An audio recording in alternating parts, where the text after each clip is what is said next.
Tshisekedi se trouvait à Bruxelles National pour y prendre un avion des lignes portugaises vers Kinshasa. Mais sans le savoir, dit-il, il était en Belgique en situation irrégulière car frappé depuis 3 ans d'un ordre d'expulsion.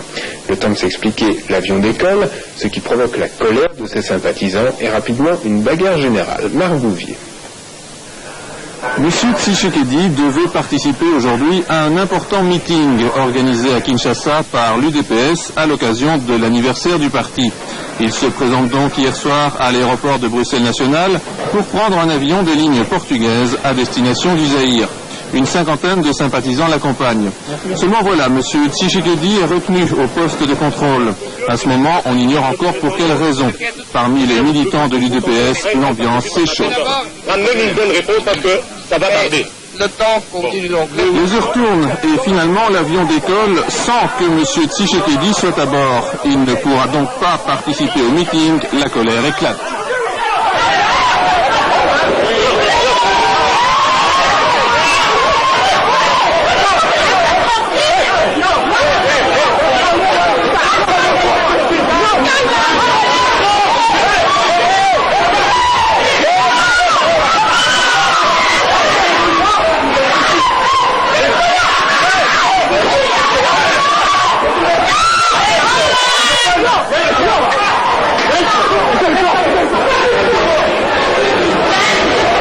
Résultat, 3 blessés dans les rangs des forces de l'ordre, 2 blessés parmi les militants zaïrois. Il n'y aura pas d'arrestation, mais l'affaire ne se conclut pas là. On connaîtra ce matin seulement la raison de l'interpellation de M. Tshisekedi. En fait, l'opposition zaïrois faisait l'objet d'un ordre d'expulsion signé en avril 88 par Jean Gol, à l'époque ministre de la Justice. Cet ordre d'expulsion, basé sur un arrêté ministériel, était valable pour 10 ans.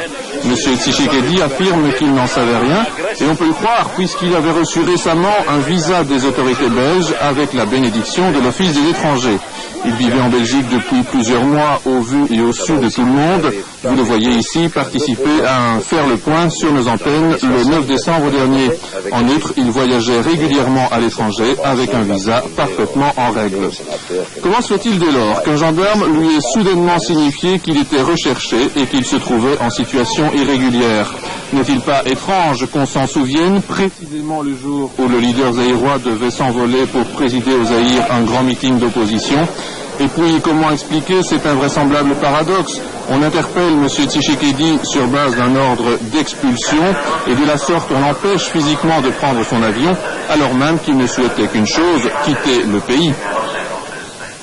Alors, excès de zèle d'un fonctionnaire, prisonnier d'une logique absurde, ou sombre machination visant un parti d'opposition zaïrois à travers son leader.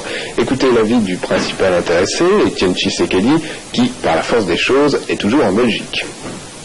Avez-vous le sentiment qu'on a voulu retarder volontairement votre départ pour Kinshasa? Oui, c'est non seulement les sentiments, c'est ma conviction qu'on a voulu retarder ma présence au meeting de mon parti à Kinshasa aujourd'hui. Et selon vous, qui avait intérêt à une pareille manœuvre? Mais le milieu du département, milieu politique du département de la justice, bien sûr, parce que je vous dis que les gendarmes répondent chaque fois à ma femme, si vous n'êtes pas contente, vous n'êtes pas contente, madame, adressez-vous au département de la justice, nous avons reçu nos autres instructions, nous faisons notre boulot, voilà.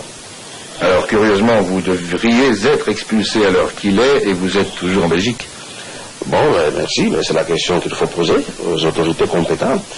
Ils doivent appliquer les arrêtés d'expulsion.